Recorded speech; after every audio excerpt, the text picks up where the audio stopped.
Hi everyone. This week my focus question was, what is the role of schools in society?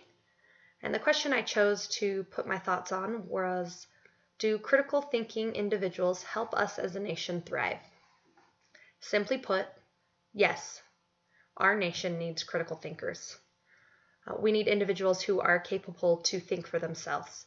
We need individuals who, as Maxine Greene explained, are wide awake. We need individuals who know how to act and not be acted upon, especially when it comes to their education. Franklin D. Roosevelt once said, "We cannot build the future for our youth, but we can build our youth for the future." It is a duty of ours as teachers to do whatever we can to help our students connect learning with real life. This will provide them with the necessary skills to not only succeed as individuals, but to help us succeed as a nation.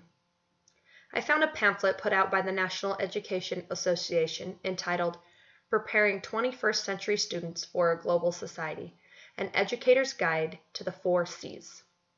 Their pamphlet states that all educators want to help their students succeed in life, and what was considered a good education 50 years ago is no longer enough for success in college, career, and citizenship in the 21st century.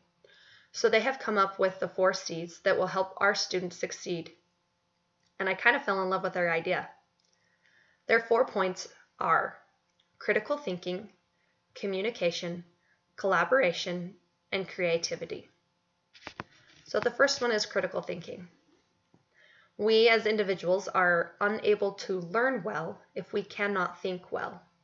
As citizens, we must use critical thinking to compare evidence, to evaluate claims, and to make important decisions. Teaching our students to critical think gives them the opportunity to act and not be acted upon when it comes to their learning process. The NEA stated, "Critical thinking has long been a valued skill in society. Today, every student, not just the academically advanced, needs it." While critical thinking and problem solving used to be the domain of gifted students, now it's a critical domain for every student. Their second point is communication. Once we are able to truly think for ourselves, we must teach the ability to communicate that understanding.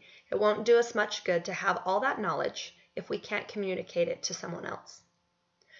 Expressing thoughts clearly, crisply articulating opinions, communicating coherent instructions, motivating others through powerful speech. These skills have always been valued in the workplace and in public life. But in the 21st century, these skills have been transformed and are even more important today. The next C is collaboration. Once we've been able to teach our students how to learn and how to be critical thinkers, and then they can take their thoughts and communicate their thinking with others, they will now need to learn how to work with others, especially when those others may hold a different opinion than their own.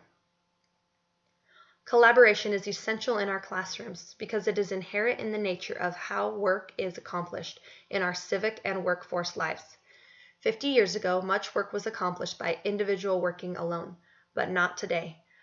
Much of all significant work is accomplished in teams, and in many cases, global teams. And finally, their last point is creativity. Once our students can think, communicate, and work with others, they must have that desire to continue to learn, to continue to create, to want more. In the past, Americans perceived creativity and innovation as secondary in our national curriculum. Today, creativity and innovation are key drivers in the global economy. I truly believe in this concept. These 4 C's, I think, will not only help our students in the world today, but they will help our nation thrive. Author Daniel Pink remarked, "The future belongs to a very different kind of person with a very different kind of mind. Creators and empathizers, pattern recognizers and meaning makers, these people will now reap society's richest rewards and share its greatest joys."